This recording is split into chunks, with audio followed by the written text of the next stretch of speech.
We are going to do the shocks on this 2000 Ranger.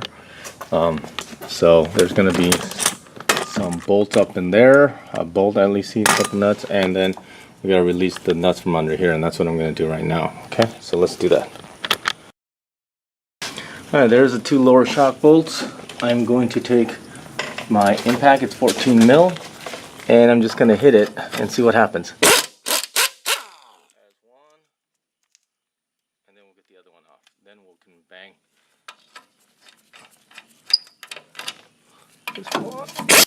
Okay, for the top of the shock, I'm going in from the engine bay, and I put a deep socket, a 15 millimeter, and a super long extension, and I'm going to try to take it out from here. So here we go. Okay, I got the screw loose on top. What I did was I put a vice grip right here. You can tell by the wear marks. I squeezed it so that I could take the top out. I removed the bottom bolt, so now we should be able to just pick it up and get it out of here, okay? So once we collapse it a little bit. So I'm going to take the shock out. There it is. And this shock, it's a good thing I got a new one. This is done. So squeeze the top down and then pick it up, and then we should be able to get it out.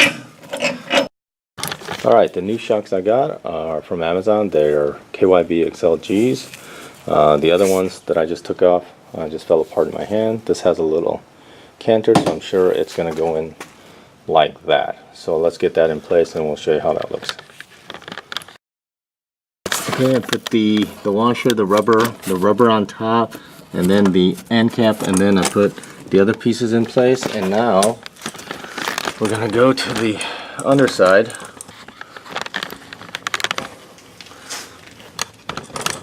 So where the bolts come through. So I'm going to put the supplied hardware through.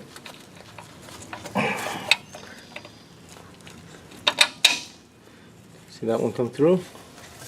And then the other one.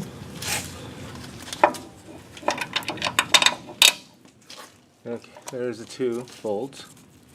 And then I'm going to take the lock washer and the nut and put it on there. And that should do it. And I'm going to tighten everything up, and that should be it. And that should be a shock install for this vehicle, okay?